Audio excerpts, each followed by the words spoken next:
Good morning, good afternoon, and good evening, citizens of the simulation. As we travel through this ever changing and ever fluctuating world, we can become very stressed about life, about things outside of our control. We're constantly being bombarded by an enormous amount of information, news, and what have you. So, here's my proposition for you today. Stop doing whatever you're doing for a couple of minutes. Just a couple of minutes. Stop thinking about work, school, about the past, about the future, and just sit back, relax, and enjoy the show. Just stay present in this moment. Just be here now.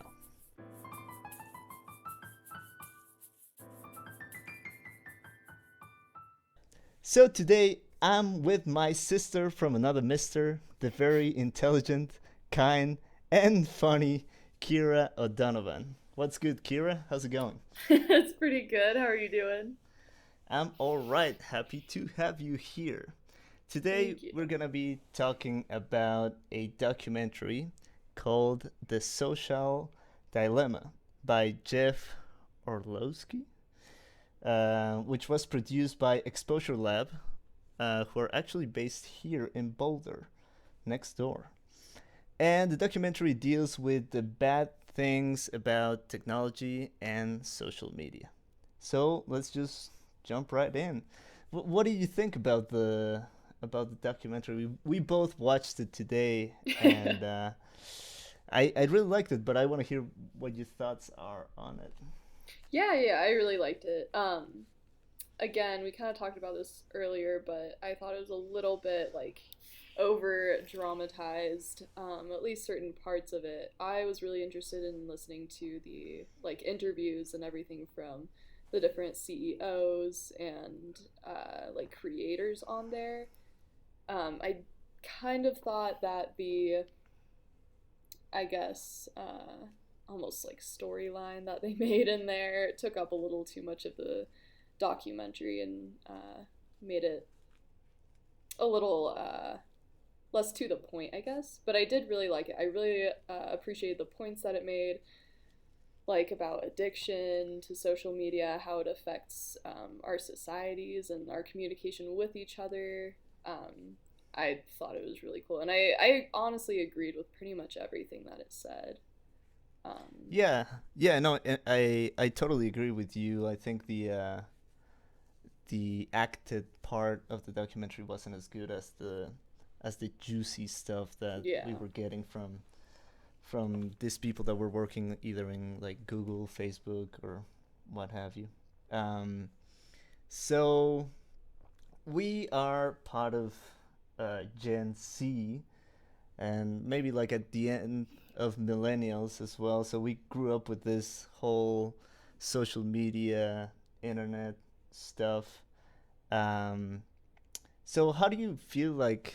How do you think it has shaped our lives from the moment that? Can you remember when you started using social media and what it was that you started using?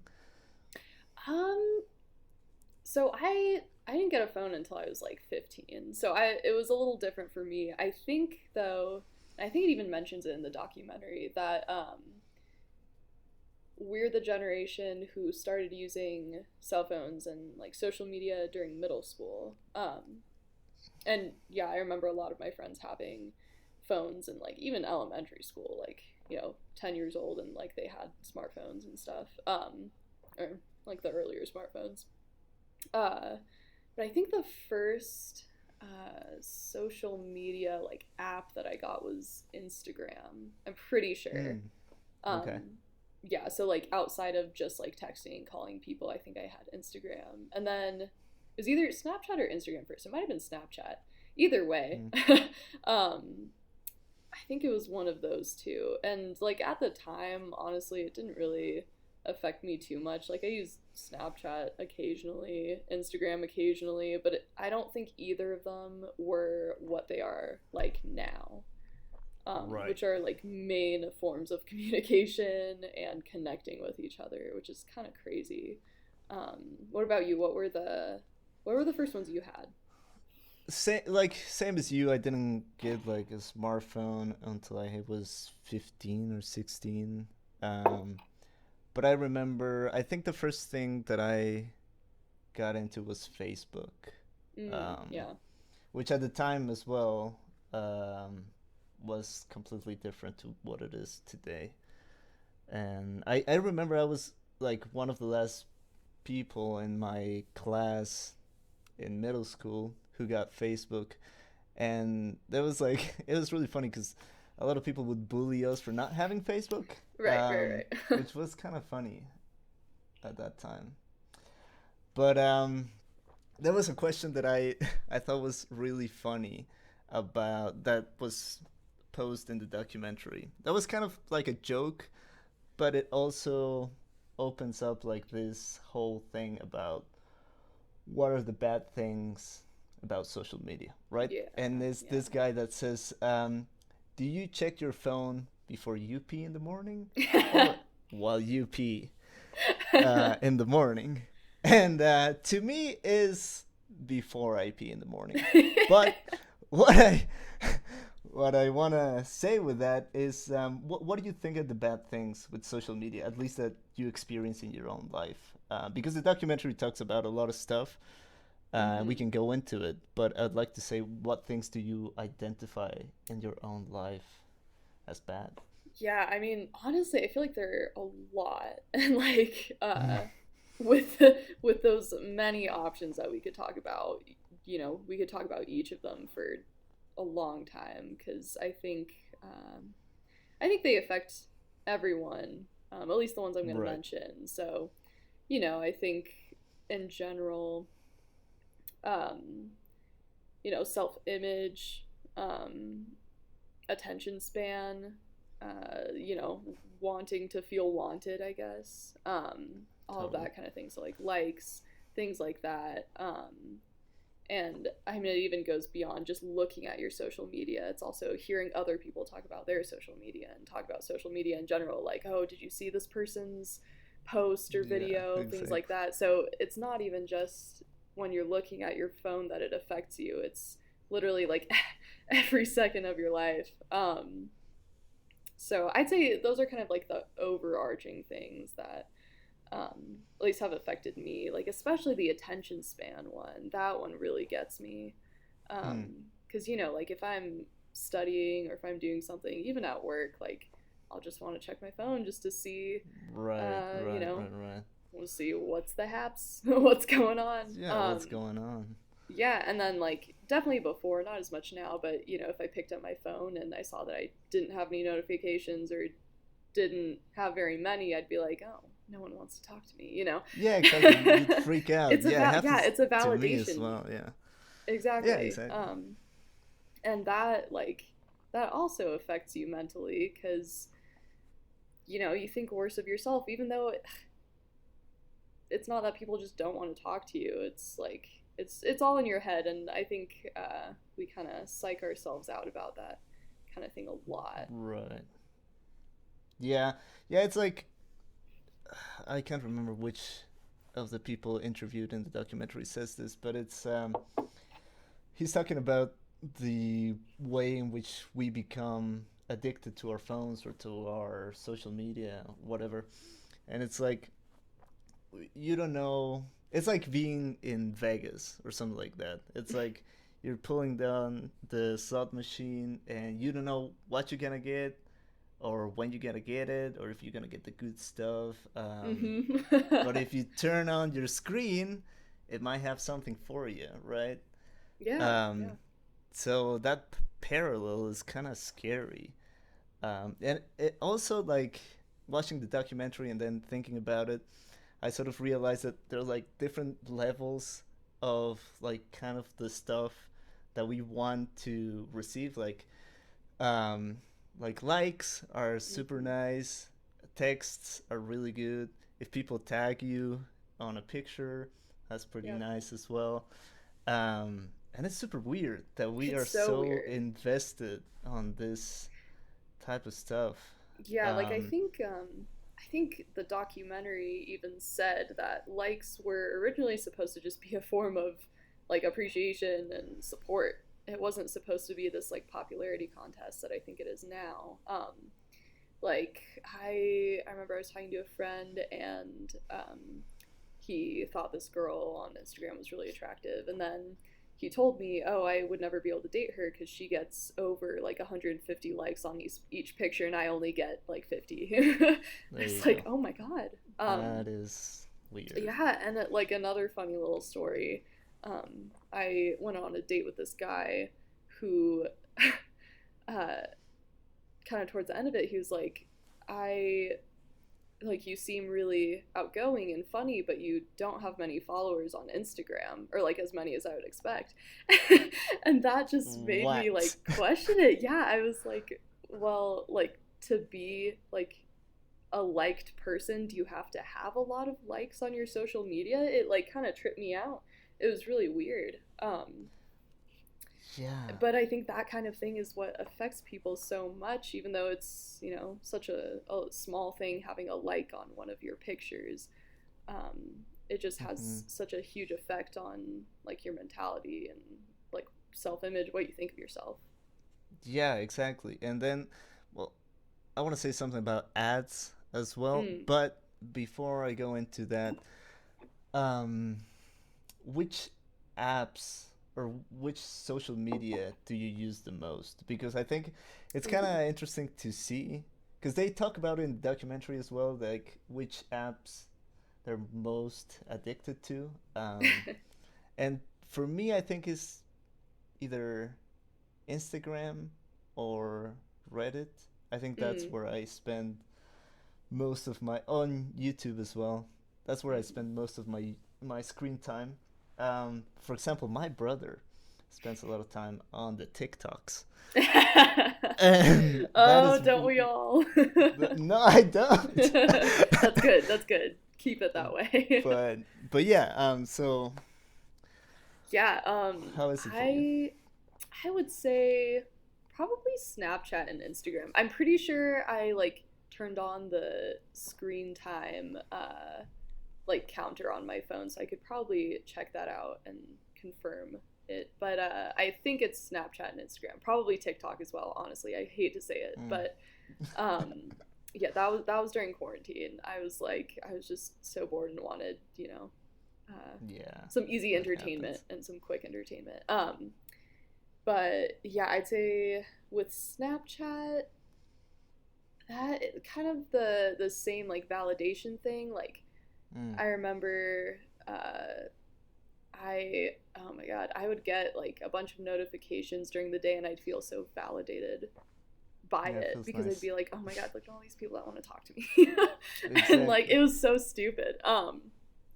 But that definitely affected me. And then like when uh, I guess those messages and stuff started decreasing, it was kind of like, oh, these people don't want to talk to me anymore.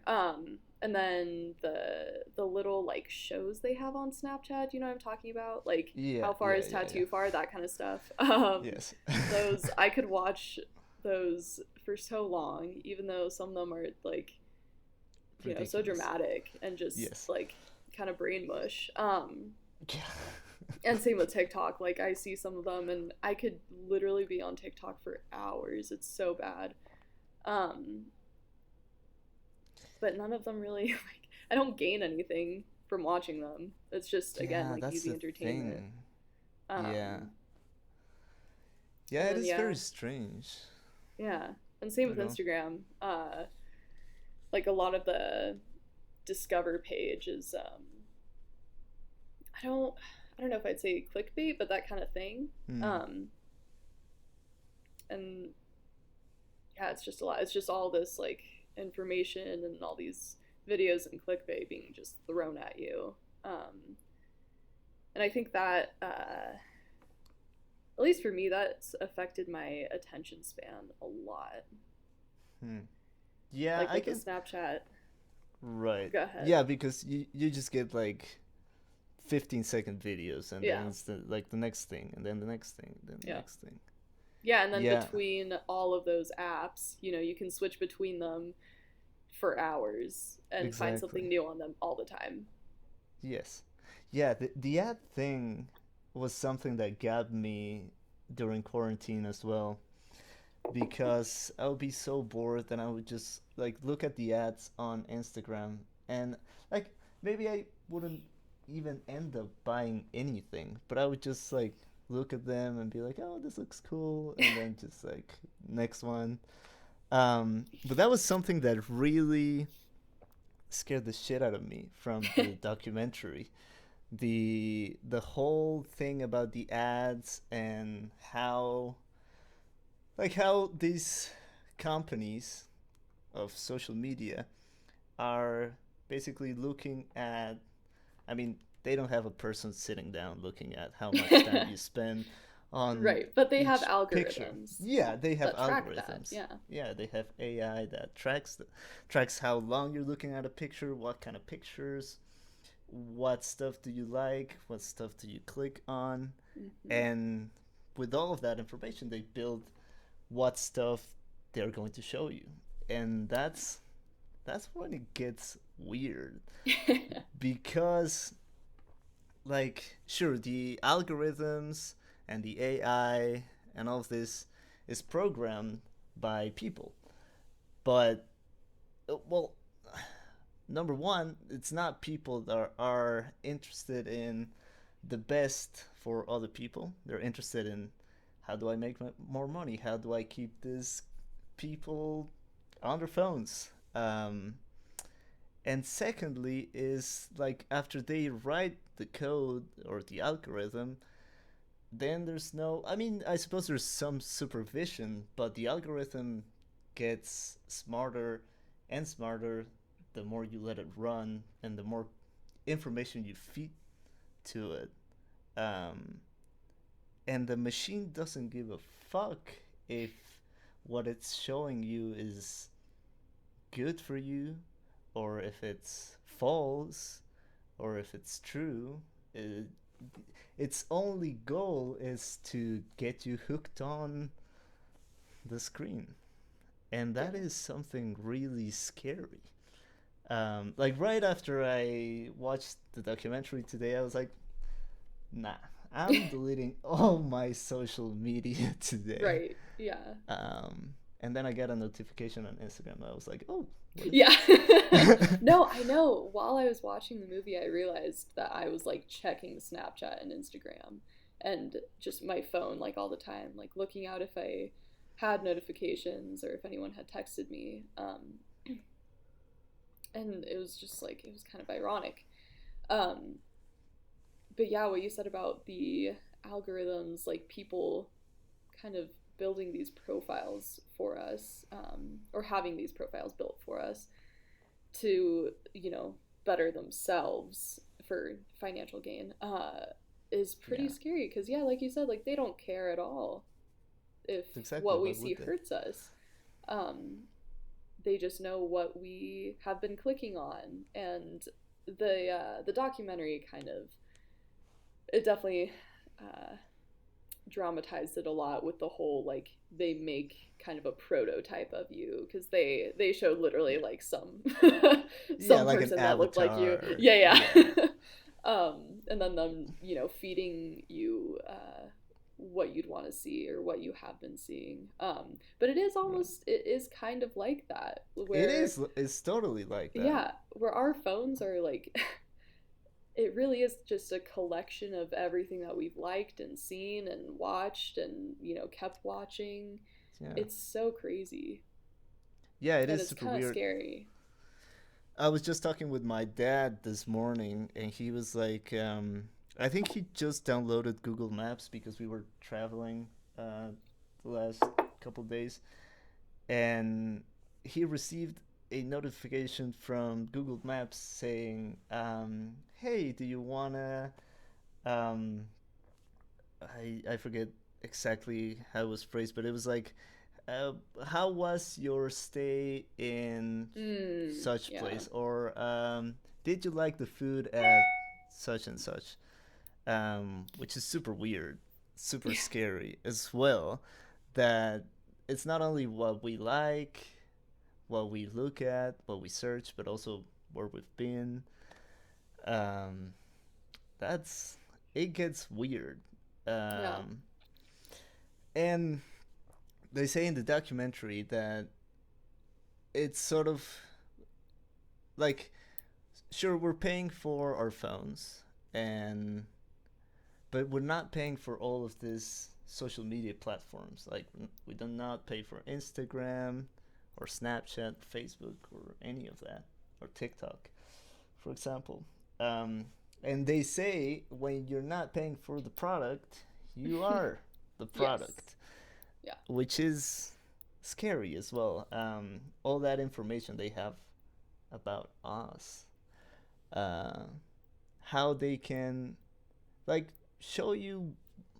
I don't know. For example, we were talking about earlier with my family, because they were watching the documentary as well with me, and we were Mm. talking about, well, no wonder so many people think that uh, COVID is a hoax, Hmm. because you can just be fed all of these posts showing you things that reaffirm your biases or your conspiracy theories that you may have, or push you slightly into that direction, and then you go down the rabbit hole, um, and you get lost there. My dad was just telling us a story about a PhD doctor in environmental conservation who was trying to convince him that the Earth was flat, um, because he saw it on some Facebook group or something, and then he just went down Oh my god.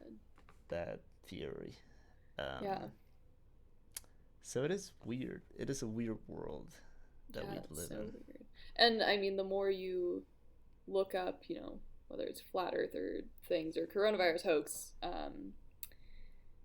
things, the more you're going to see, like the documentary said, like the algorithm will see that you like those things and that you are curious about them or you want to look for them. And then it'll just keep throwing those things at you. And it's, what's it called? Confirmation bias. So, like, the more you see Yes, it, um, and kind of happen to find it, the more you're like, oh, yeah, I'm right about this exactly. particular thing.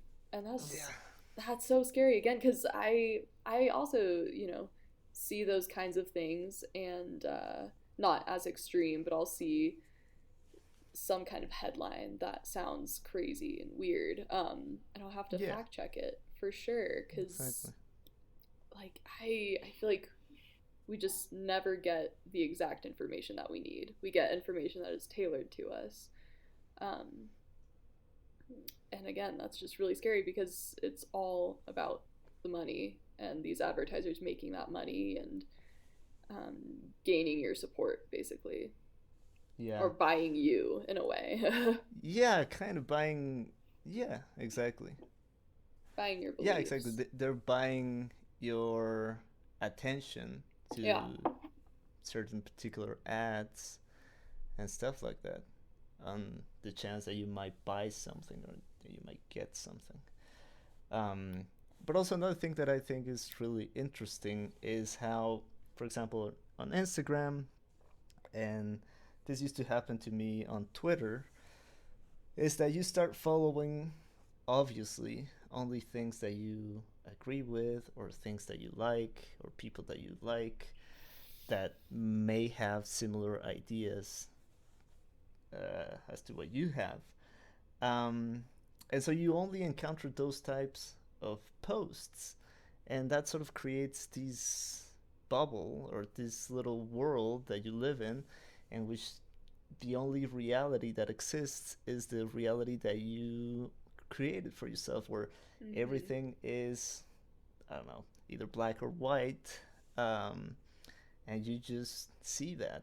And well, when you are confronted with different ideas, or with people that think differently, or with, yeah, different points of view, well, people react in a very strange way, because we are losing that ability to have a conversation in which we're not shouting at each other and Yeah. we're just listening to different points of view. And I think that's why the world, not only the United States, but I see it everywhere, is so polarized right Mm-hmm. now. Yeah. Um, yeah, on when I wasn't well, I'm still on Twitter, but I don't use it as much. I realized that that was happening to me, and I decided to start following. And I think somebody says it in the documentary as well, but I started following people that I didn't agree with, or that Mm. had like slightly different points of view, and it was like a reality check, and it was really it's nice Yeah. just to have like that because it's so strange. Like I mean, we obviously have some similar ideas, so we can have this conversation, but it's really weird when you try to have a conversation with somebody that has a different point of view, because it usually doesn't um it doesn't go well. Yeah. Like, because people are not used to having conversations anymore, and I think that's like dialogues or just discussing things, uh like politics, for example, is so difficult Yeah. because people just want to, I don't know if they just want to be right, but they're just so used to being, as you were saying, it's a confirmation bias. Yeah. Yeah, they And see all of it's these things on every single social media they follow. And so it's just proof for them that they're right. And if that's exactly. all they see, then yeah, like you said, they're not willing to have those conversations. They're not as willing to listen to the other side. And it's very frustrating in that way. Yeah. um I suppose another thing that I thought was really interesting from the documentary was the way in which we become addicted to social media. And like there was somebody, I think it was, I can't remember if it was like a professor or something, or something like that, I don't know, who was saying that effectively social media is like a drug. Mm, um, yeah. and uh, and I think she mentions like that we have like this biological necessity to socialize, right? Um, we feel safe if we are with more people. We have this necessity to reproduce biologically as well, so we're looking for people that might be attractive to us. So when this thing comes and exploits ne- all of those biological necessities, no wonder it can have such an effect on us. Hmm. But I wanted to ask you, what do you think are the differences between like online connections and physical connections? Because that was something I really well, not discovered, but felt a little more during quarantine, where Hmm. I couldn't be like with my family or with you guys, and like the only connection that I had outside the house where I was through my phone or through my computer. So what do you think are the differences, and do is one better than the other? What do you think? I mean, I honestly think that one is better than the other. Like physical connections, being around people is a lot better than uh, internet connections, I guess, or yeah, social media, things like that. Right. I, but then again, I don't know. I'm also speaking like personally. Like I would much rather hang out with people in person than just have a group chat or like a group Skype, something like that. And that I think quarantine really affected me in that way. Just because, thankfully, I had like roommates that I could talk to. I wasn't completely alone.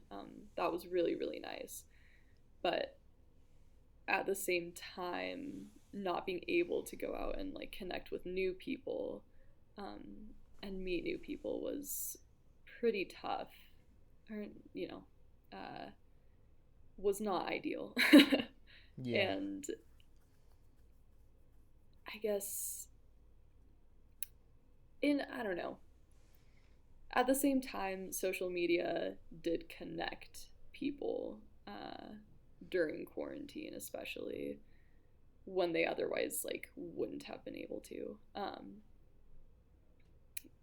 People were doing like group Skypes, even online classes. At least there's like some kind of Yeah. connection there. But at the same time, yeah, I would also say in-person classes are just so much better for learning and having kind of a social interaction. Just a very different experience It from is. online classes.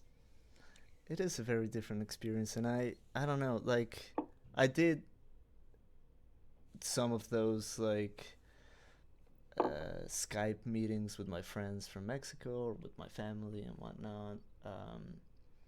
And it was weird because you would get like into it, and I mean, you wouldn't forget that you are doing a Skype call with a bunch of people, but at the end of the call, there was like this feeling of, for me at least, of like loneliness. Like as soon as Mm. I we all hung up, I was like, oh, it's like I was watching a movie that was really good and it ended, and you're left with that feeling of like a little emptiness.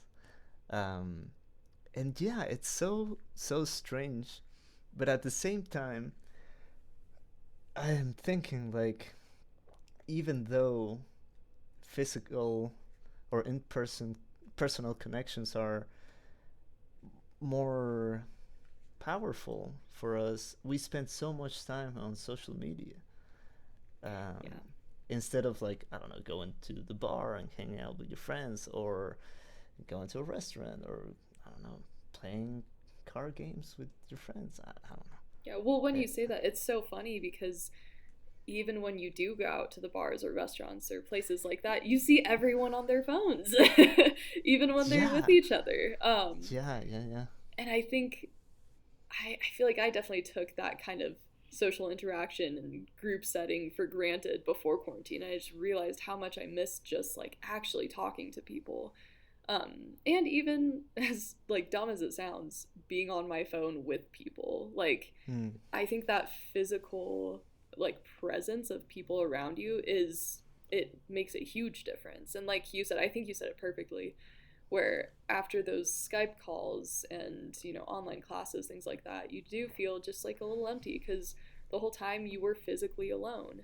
Um, Exactly. and yeah, like you said, it was just like watching a movie.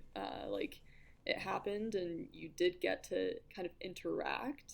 Um, but that's it. It ended.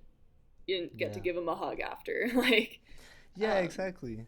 yeah. Exactly. There's no like there's like goodbye or whatever, but there's not like that closure that you get when you're hugging somebody Hmm. and saying goodbye, and I don't know. It is weird. Um but in the documentary they I don't again I should have wrote down the names of all these people because there's I so know, many yeah, people in me the documentary. too. But There were. I think the um main one, is the Tristan Harris, right? yeah, so probably he said it. But he describes like our phones as this like digital pacifier, and Yeah. so yeah, like as soon as I don't know, I'm feeling a little lonely, or maybe I want to feel loved, or wanted, as you were saying earlier, I'll just like go on Instagram, post a picture, and then I'll get a bunch of likes, Yeah. and I'll get that fuzzy feeling inside. But it doesn't last. That's Yeah. the thing. It doesn't last at all. Um, as soon as people stop liking your picture or whatever you post, you're you're left again with that sort of emptiness, Yeah. that Which, vacuum. yeah, I think that leads back to the addiction as well. Right. You get your hit of social media, and then once it's all over and you lose that fuzzy feeling, you like want it again because it felt really good and validating. Exactly. So, how do you think, or have you, like, I've noticed that I have become addicted to certain apps or social media platforms, and I've taken some measures to try to confront that addiction. But have you done anything to Mm. to fight off those addictions? um, not. Mm, I I wouldn't say so. I I've definitely thought about deleting like TikTok and Instagram and all that. Honestly, with Snapchat, I usually just use that as like another form of communication, basically another way of Right. texting. So I mean, I wouldn't say that one is too terrible, but TikTok and Instagram really.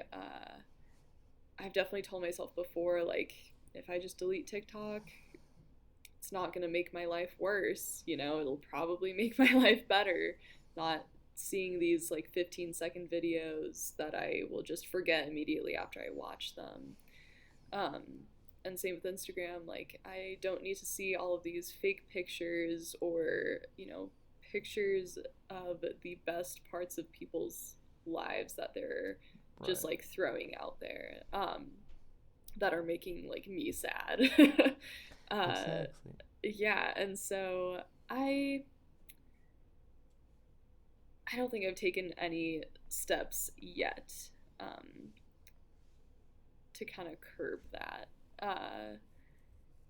But I think it's important to, and I do think it would help a lot. But like we were saying, as with any addiction, you're like, Yeah. oh, I'll do it tomorrow, or like Yeah. it's not hurting Exactly. me now, I'll do it later. And I think that's what I've been doing. But I do think it would be a really good idea to, you know, just take a break from all that social media and even probably from your phone as a whole. Right. I think it'd be pretty Yeah. nice. Yeah. Like I was talking with my brother a couple days ago, and he was on TikTok, and I was like, "What do you do there? Like, why do you spend so much time in there?" And he's like, "Look, all the people that have TikTok, deep inside, they know that they are addicted to it, but precisely because it's an addiction, they can't do anything about it. So leave me alone." Yep. Basically. But it's hard as well. Like I was super addicted to Instagram, Hmm. and one day I was like, I'm just gonna go cold turkey and I'm gonna delete it from Damn. my phone, and I did, and I felt pretty good after. And afterwards, I just downloaded it again, and I'm I'm noticing how I'm like getting addicted to it again. Yeah. But now every time I open it, I'm like, oh, this is kind of boring actually, because I Yeah. spent some time without it. I can sort of realize what is bad about it, but it's getting to me again. Yeah. Yeah. No, that's a really good idea though. And I definitely want to try something like that. I really should just like delete TikTok and all of that. But no, I think that's a really good point that once you realize that you can like live without it, as dramatic as that sounds, it's really not as important. Yeah, Like it, exactly. like with my own addiction to nicotine. um, Right. like once I wasn't addicted to it, I was like, oh my god, that like, what did I ever, what like happiness did I actually gain from that? From it. Nothing. Yeah. Yeah. Um, And it's again like what we were saying earlier, like it's like being at the slot machine in Vegas. It's just like you don't know what you're gonna get yeah, between those 15-second videos, but maybe one of them will make you laugh your ass off, yeah, and it'll exactly. be worth it then. But until I find it, I'm gonna keep scrolling, Yep. and you're gonna Yeah, spend it an doesn't even hour in matter. there. Yeah, Yeah, and I also wanted to say, and this might be a completely different topic, but just shoot. with kids and social media, Oh god, and the yeah. digital pacifier, I, oh my god, I've seen so many parents like when their kid is throwing a fit or something like that, they'll just shove a phone in that kid's face and Yeah. make them watch their favorite show, and then they're fine. And it is literally like Disgusting. a pacifier. It's so crazy. Yes. Yes, Um, it is. and those kids are, I mean, they're going to be addicted to social media or just phones in general, the internet, because 100%. yeah, it's a it immediately just makes them happy, makes them stop crying. So that's going to be the thing that fixes their mood, and they're going to rely on that. And I don't know how that's going to affect them when they're older. But I also I feel like lately I've been seeing younger and younger kids with their own smartphones. Yes, that's exactly what I was thinking So about. crazy. Yeah. Like when I moved here to the States a while ago, um like I got my first smartphone when I was 15, so right as I moved in here. And then we have some friends that had, well, the kids were little at the time. I think the oldest had 9, and he had an iPhone that was like way better than my phone. Yeah. And I was like, "What? How can you?" And he was like, as if he had been living with that thing his entire life. Because when you're a kid, you learn things so quickly. Hmm. It's like you learn languages so fast, and a phone is like it has its own internal language. So once you learn it, once you learn the addiction of it, you're hooked on it, Yeah. and there's Yeah. no way of getting you out. So yeah, it is very concerning to see so many kids just hooked on that stuff. Yeah. And Um, as well, they get that instant gratification, and just instant result, I guess. Like, remember back in my day, like looking up words in the dictionary or whatever, but now you can just Google it and immediately find it, and yeah, a million other things about it. So right. you just have access to so much information immediately. It's almost like you don't have to work to get it, and I feel like And that's instilling that in kids. yes, and that's ironic as well because this is the first time in history where we have literally, as you were saying, like we can access whatever source of information in a matter of seconds, and yet there's people that think that the Earth is flat Yeah. or that Yeah. COVID is a hoax. Yeah. Um, and you wonder how can that be? But it's like social media is teaching us not to think, Yeah. basically. Like, as you were saying, like the attention span is probably at the lowest it has ever been in the history of humanity. And like, I was like, we've been watching a bunch of movies with my family. Like every night we watch like 1 or 2 movies, and I've been throwing some artsy movies in there. Um, and they usually like take like 2 hours, 2 hours and a half. Um, and my family like they either like fall asleep or they start checking their phones or whatever.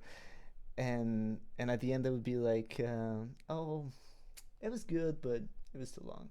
I'm like, you just gotta enjoy the experience. Like, it's like get the whole thing. It's beautiful. Um, I don't know. It's Yeah. weird. Like to me, like the attention span hasn't affected me that much because I think I, since I studying film and all that, I just spend hours looking at stuff that is like really long. So I don't think that has had an effect on me, but all the other stuff, sure it has. Like Yeah. it'd be naive to say that it hasn't. Yeah. Uh, Yeah. And it's I've definitely found myself using like movies or shows as like background noise to me just being on my phone. Just terrible. that Like is it's terrible. so dumb. That hurts me. Yeah. No, I'm so sorry. But but yeah, and like I'll finish the movie and then I'll kind of be like, I have no idea what just happened. I don't know if Yeah. that movie was good or if it was bad. I have no idea. I don't even know the plot line. And then I'll add more things onto it, like doing online homework, but also being on my phone, but also watching a movie. And I feel like I just need all of these things to keep my attention kind of like rotating on these different things. Yeah. And I Keep. can't focus Yeah. on one thing for more than like 5 minutes at a time. Yes. Yes, and like effectively, and I've done like some of the same stuff. Like I'd be like working on a paper or script or whatever or editing, and I have like a little square with a movie like on the top of my screen, and then I'll have some music on as Mm-hmm. well, and it's like I'm not doing any of these things properly. I'm just like, Well, why do you think that is? Because like the way I think about it, and I feel like this sounds kind of weird, but if I have a movie in the background like while I'm doing homework, it's kind of like it's like another thing there. Like right, it's not just me and this homework and like me trying to grind through it, but there's a movie there that's kind of an escape and like another little thing that's happening that I can pay attention to that like kind of almost like keeps me company throughout my homework. yeah, totally. And I think it has to do with a couple things, because when we were in high school, I would do that with every single paper we had. Like I Yeah. would put on a movie and have one eye on the movie and the other eye on my paper, because fuck those papers, to be honest.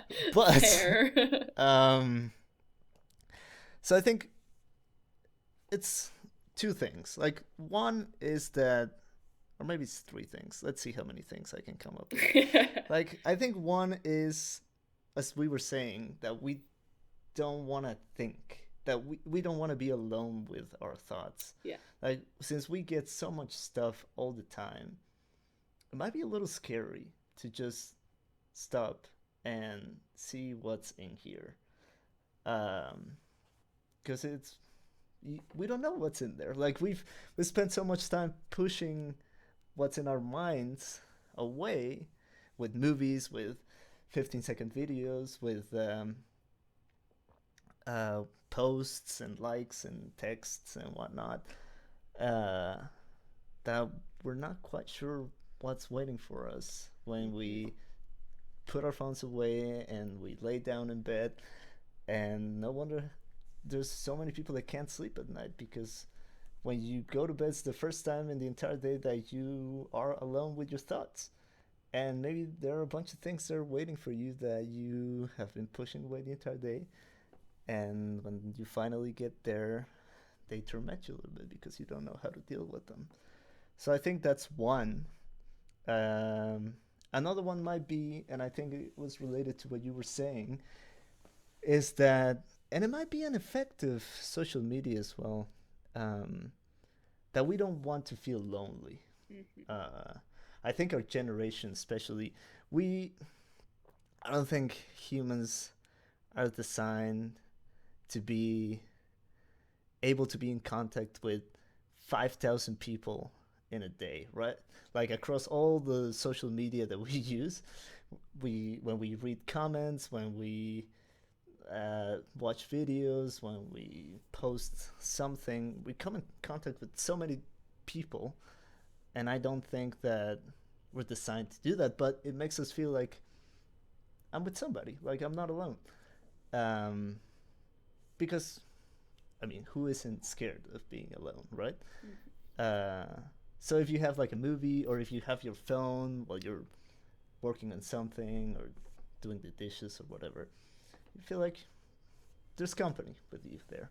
So I think that's definitely another reason why we do it. And then I had another point, but I just forgot. So those are my that would be my diagnostic, I think. The diagnostic. Yeah, yeah. No, I completely agree. And like speaking personally, it does make me feel just less lonely and just more relaxed if I have something playing in the background. Like at Yeah. pretty much at all times. Like if I'm cooking, I'll be listening to music or podcasts.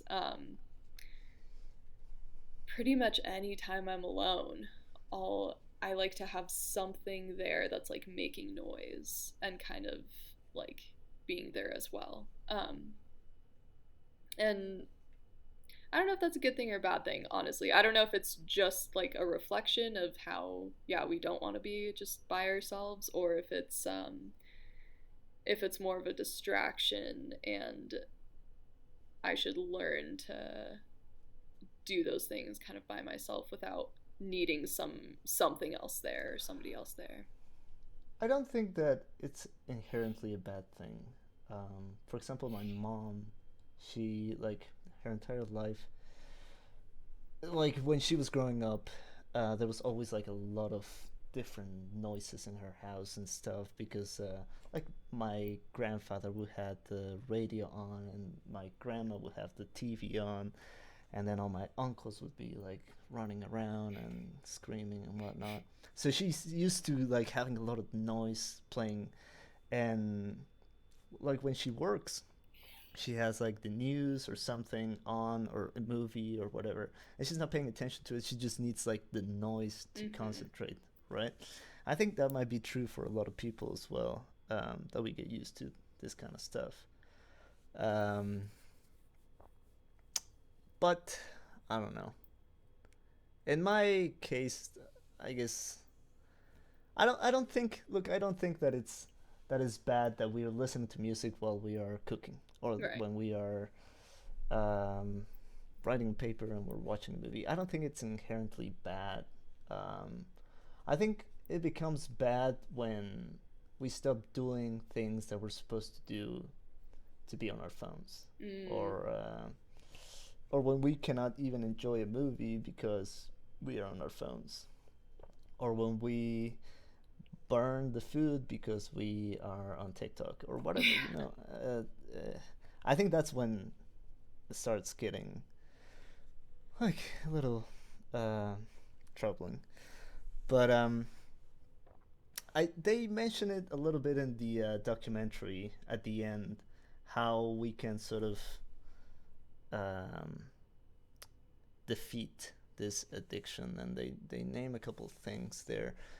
But something that they mentioned that I thought it was really interesting is that they say that in order to defeat this addiction that we have to social media and to technology and whatnot, it would require us to fight against a thing that knows everything about ourselves and we don't know anything about it. I mean, and that's why I think this documentary is very good because it shines a light on how these algorithms work and what are the ulterior motives behind social media and how we are the product and not the platforms. And once you have that information, well, it might be easier to be like, I'm gonna delete my Instagram tonight or something like that, right? But if you don't, no wonder so many people are addicted to them Mm. because this thing knows everything that you like. And if you can have everything that you like on a screen 24/7, of course you're gonna be there because it's good. It's what you like. Yeah. So I don't think it's easy. And like I was trying to do, and I say I was because I stopped and I shouldn't have, but I was trying to do like a lot of meditation and I was succeeding. And just like instead of being on my phone before going to bed, I was trying to just meditate for a couple of like minutes or half an hour or something like that. And it's that thing of being alone with your thoughts. It's scary. Like at the Yeah. beginning, you're just flooded with a bunch of things that you didn't even know were waiting for you, right? But it's good because you check on yourself. It's a little self care. Um, but also in the morning, like with the question that we started this conversation, like when do you look at your phone before you pee or while you're peeing? Um, and it's so weird. Like it is the first time. It is the first thing I do every morning. Like I check my phone. Yep. Yeah, me Um, too. Yeah, and I And see who has texted me, who has Snapchatted exactly. me, who's doing what on Instagram, like what did I miss? And all of it is it's just a normal part of your day at this Yeah, point. exactly. It is. And the more notifications you have when you wake up, you're like, ooh, Yeah, today's so gonna be a nice day. exciting. Yeah. Yeah. Um, but it's not. I don't think it's right. At least Hmm. for me, I don't like.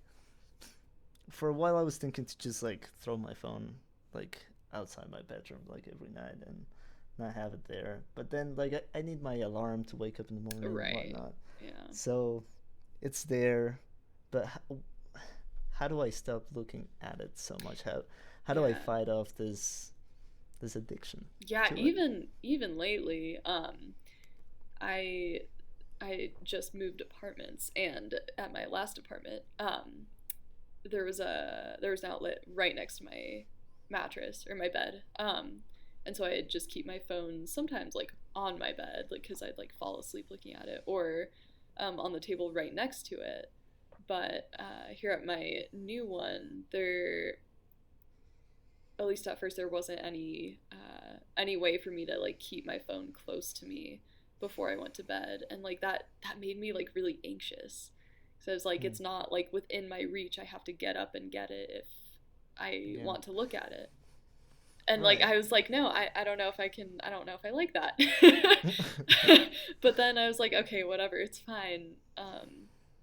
And I just got used to it, which is like really sad because it's a really small step, really small step in the right direction. But Yeah. um, it just made it so that I put my phone away when I was trying to go to bed, and I wouldn't pick it up and look at it if I couldn't sleep or something like that. I would just have to force myself to sleep.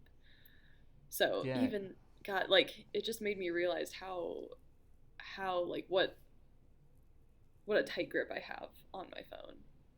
Yeah. Exactly. And even if it's like on the nightstand, like a couple of steps away from the bed, like it happened to me as well. Like when I used to live a couple of years ago back in Ireland, like there was no like it was my bed and then there was a desk and that was it in my apartment or in my room, and I had to put my phone on the desk and it was like I don't know a couple steps from where I was, and I was like, what if I get a notification or what Yeah. if I get a text? I'm gonna have to like go all the way over there and like so much stress and anxiety Yeah. because I couldn't get the text immediately.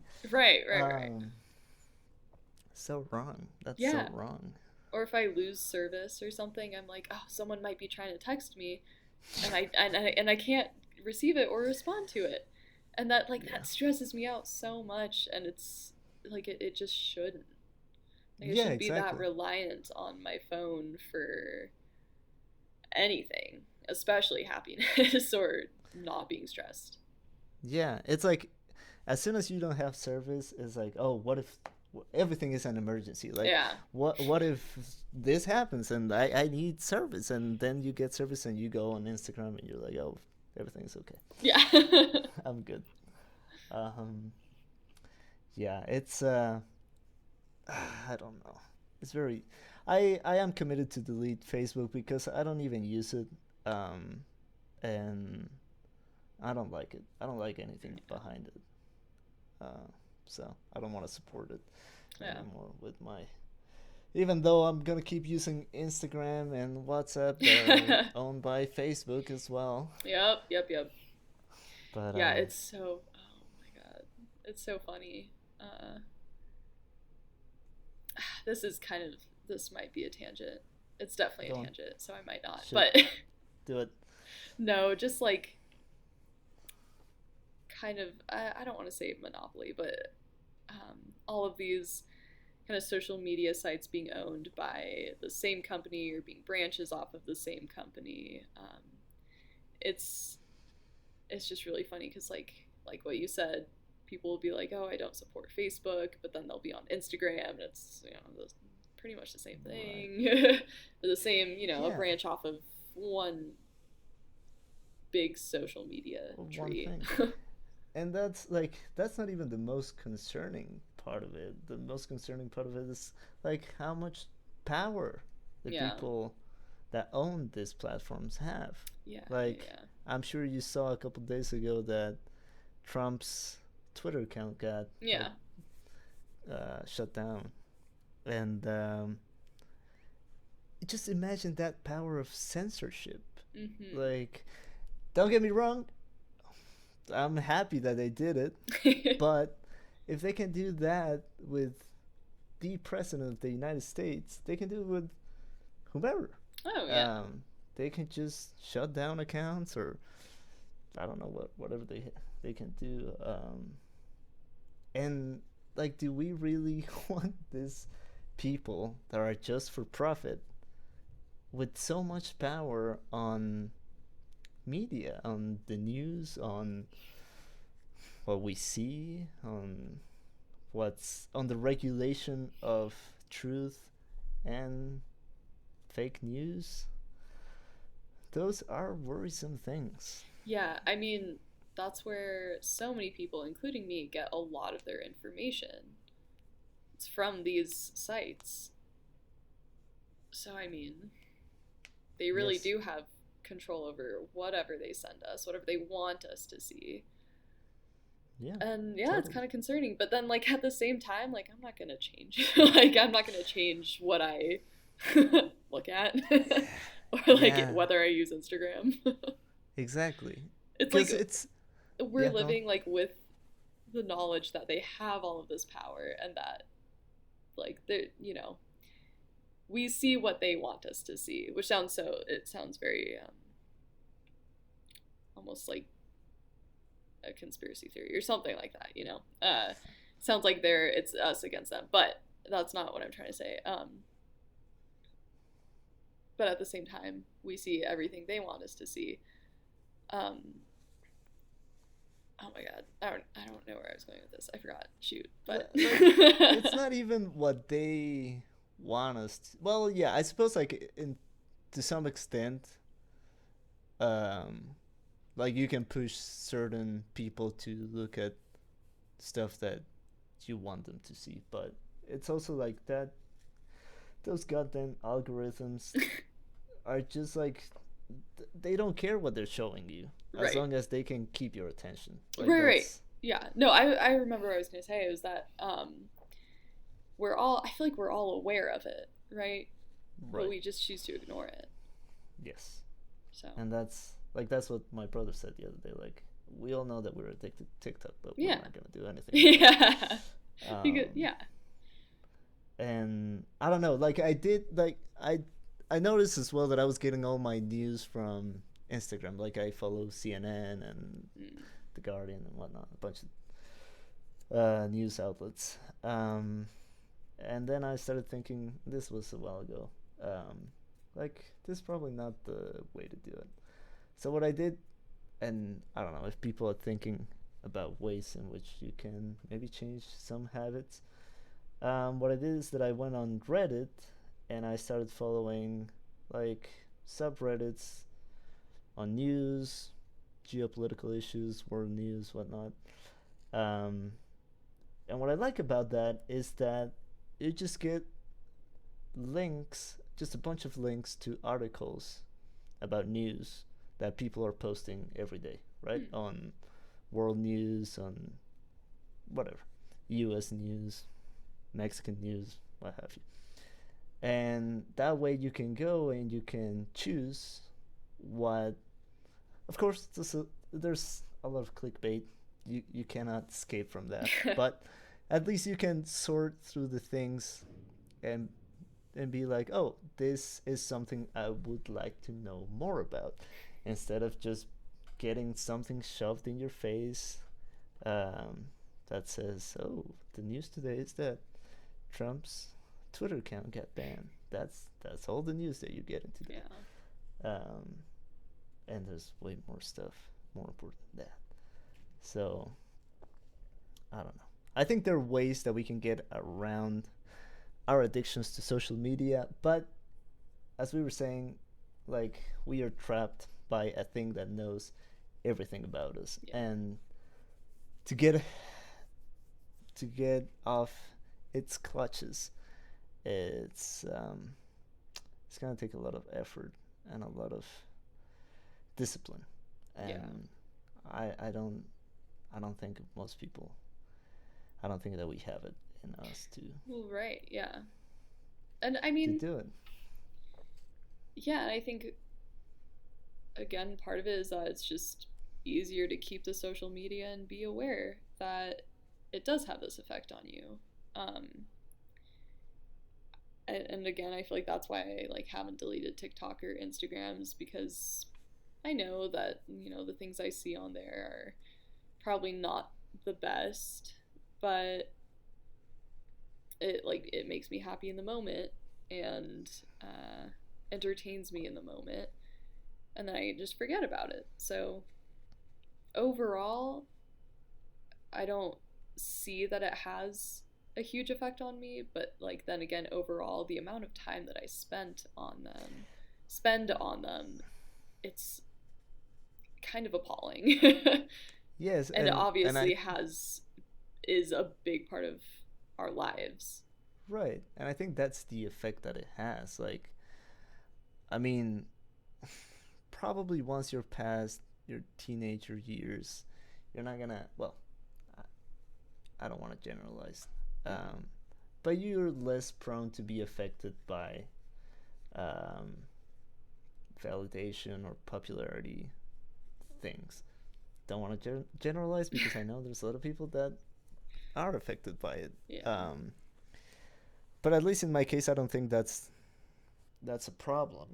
Um, but what you're saying is like I spend a lot of time looking at my phone, uh, and I'm just I could be reading something really interesting, or I could be outside, or I could be having a conversation with my family, or learning new stuff that actually matters, or that actually is gonna make me grow as a human being. Instead, I'm just like watching fucking, I don't know, whatever. Yeah, yeah. um, you know. I know it. So I think that is the effect that it has on us. That is just like we're literally wasting hours Hmm. of our lives on them. Yeah. No, And we're not absolutely. getting anything. Like we're getting that, we're, as you were saying, like yes, and it's helping me to be happy right now. Yeah. But after that, it's not gonna like. It probably would be more happy or happier if I read a really interesting book and I finished it and I learned something and I grew as a person. Then Yeah. I'd be happier, probably. No, Um, I would say yeah. I would say definitely. Because that has a lasting effect on you. I was just gonna say, once you put your phone down from Instagram or TikTok, your brain doesn't retain any of what you just saw, Not at like all. none of it. But like we were saying, in the moment, it's really nice to just look at and browse through. But then after like 2 hours of doing that, I'm like, oh my god, like what just happened? Yeah. And I think another part of it is that I sometimes I just feel like I'm too lazy to like read a book like for fun, Right. Yeah. um, like Absolutely. it's so much easier to just watch something and your brain doesn't retain it than with a book or something. You have to like actually pay attention to it. Yeah. Or like, how many 20-minute videos have you watched in the last week? Right? Yeah. No, none. It's not. It's like it's not even reading a book. It's like watching something, and I'm not talking about like a movie. Like I'm talking about a video that you found on, I don't know, Instagram TV or on YouTube or Facebook or whatever. How many of us take the time to actually sit down and, I don't know, in my case, look at an analysis on a movie Right. for more? Yeah. I mean, I do it, um, but like, how many of us actually do it? Like, Right. doesn't Yeah. happen. Yeah. And Doesn't happen. even now, if I'm trying to find a solution to something, I am always looking for the fastest, shortest, and like easiest solution. Like Yes. a few months ago, I had to fix a headlight on my car, and I was looking for like the shortest video on like how to do it.